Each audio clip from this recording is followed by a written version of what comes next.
안녕하세요. 오늘 우리가 함께 좀 깊이 들여다볼 주제, 바로 새 정부의 부동산 정책입니다.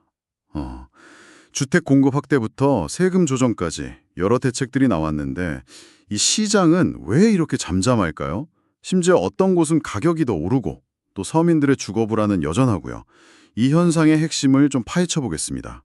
이번 분석은 단순히 정책 나열이 아니고요. 왜 이런 정책이 나왔는지, 또 시장은 어떻게 반응하는지, 특히 자료들에서 공통적으로 얘기하는 이 시장 참여자들의 심리, 그리고 정책의 태도, 이게 얼마나 중요한지 알아보는 데 목표를 두고 있습니다. 자, 그럼 하나씩 좀 짚어볼까요? 먼저 새 정부 정책 방향, 간략하게 뭐가 있었죠? 네, 주택 공급 확대, 재건축 규제 완화, 그리고 보유세랑 거래세 조정, 이런 것들이 일단 눈에 띕니다. 방향은 그런데 시장 반응은 좀, 미지근하다 이거죠. 기대와는 좀 다르죠. 보내주신 자료에도 나오지만 그 강남 음마 아파트 84제곱미터요. 이게 불과 1년 사이에 25억에서 37억으로 꽤 많이 올랐다고 하죠. 억술이 나네요, 정말. 그러니까요. 정책 발표에도 서민들 주거불안은 쉽게 가라앉질 않는 거죠. 그럼 그 근본 원인, 어디에 있다고 봐야 할까요? 여러 자료에서 공통적으로 지적하는 게 결국 이 부동산 시장이라는 게 인간 심리에 크게 좌우된다는 점이에요. 심리요? 네. 정책 내용도 중요하지만 뭐랄까 발표 방식이나 정부의 좀 거친 표현 하나하나가 시장의 기대나 불안을 확 키울 수 있다는 거죠. 그러면 의도했던 정책 효과가 반감될 수도 있고요. 과거 정부에서도 이런 사례들이 있었잖아요. 맞아요.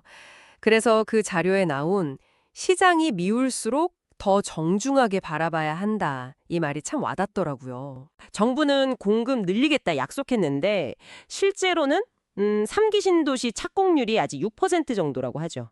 6%요? 생각보다 많이 낮네요. 네. 그리고 수요는 여전히 서울, 특히 강남 같은 특정 지역에 확 쏠리고 있고요. 단순히 용적률 높여서 초고층 짓게 해준다. 이것만으로는 오히려 가격 상승만 부추길 수 있다. 이런 우려도 나오고요. 재건축 규제 완화만으로는 한계가 있다는 지적도 있었죠. 네. 결국엔 집주인들이 매물을 내놔야 그게 진짜 공급인데 그렇죠.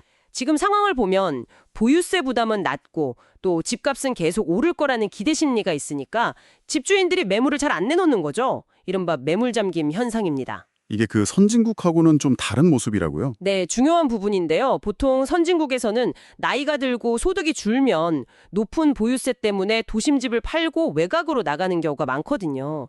근데 우리는 그런 시장 메커니즘이 잘 작동 안 한다는 분석이 많아요. 그래서 세금 정책, 특히 보유세랑 거래세, 이 균형이 중요하다 이런 얘기가 나오는 거군요. 맞습니다. 보유세는 좀 점진적으로 올릴 필요가 있다 이런 의견이 많았고요. 특히 그 집값 오르내리는 거에 맞춰서 부담을 조절하는 자동기여식 인상 방안, 이거 흥미로웠어요. 네, 저도 맞습니다. 과거 정부 사례들, 노무현 정부 때 시도했다가 이명박 정부 때 다시 후퇴하고 이런 걸 보면 참 쉽지 않은 문제 같아요. 거위도 모르게 깃털 뽑듯 해야 한다는 비유도 있었고요. 네. 근데 여기서 또 중요한 게 보유세를 올린다면 거래세는 좀 과감하게 내려야 한다. 이 목소리가 높다는 겁니다. 그 균형이군요. 그렇죠. 전문가 설문이나 OECD 연구 결과도 그렇고요.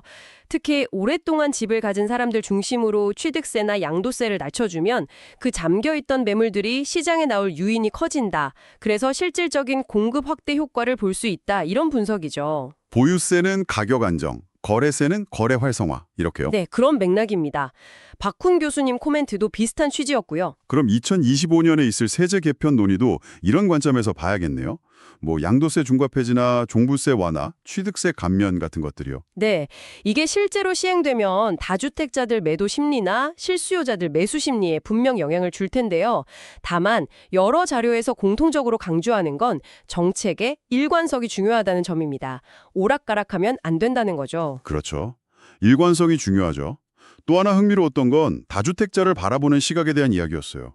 네. 무조건 투기꾼으로만 볼 게 아니라 세금 제대로 낸다면 임대 공급자 역할도 인정해야 한다는 시각이죠. 선진국 중에는 자가 보유율이 65% 넘는 나라가 드물다는 근거도 들었고요. 네. 그런 맥락에서 보면 정책 초점도 강남 집값 잡는 데만 매달릴 게 아니라 좀 더 근본적으로 서민 주거 안정의 우선순위를 둬야 한다는 목소리가 높습니다. 맞아요.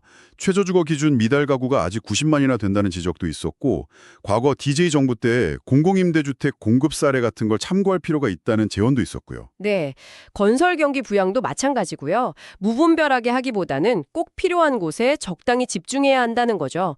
안 그러면 비효율이나 부작용만 커질 수 있으니까요. 결국 오늘 이야기들을 쭉 종합해보면 이 부동산 문제는 단순히 정책 몇 개 내놓는다고 해결될 게 아니라는 게 분명해 보이네요. 시장 참여자들의 그 미묘한 심리 변화, 또 정책에 대한 신뢰, 그리고 정부가 시장을 대하는 그 태도 자체, 이게 다 얽혀있는 복합적인 문제 같아요. 네, 맞습니다. 단기 처방에 급급하기보다는 좀 시장을 존중하면서 꾸준히 그리고 일관되게 나아가는 지혜가 필요해 보입니다. 핵심을 잘 짚어주셨습니다. 보유세는 점진적으로 현실화하고 거래세는 과감히 낮추는 세제 균형, 그리고 수요에 맞는 실질적인 주택 공급 확대, 또 무엇보다 중요한 건 서민 주거 안정이라는 목표를 잊지 않는 것. 이게 바로 지속가능한 주거 복지로 가는 첫걸음이 아닐까 싶습니다. 오늘 논의를 마무리하면서 듣고 계신 당신에게 질문 하나 던져봅니다. 만약 당신이 이 복잡한 부동산 시장의 방향키를 잡게 된다면 눈앞의 시장 안정과 다음 세대를 위한 장기적인 주거복지 사이에서 어떤 가치에 조금 더 무게를 두시겠습니까? 한 번쯤 깊이 생각해 볼 문제인 것 같습니다.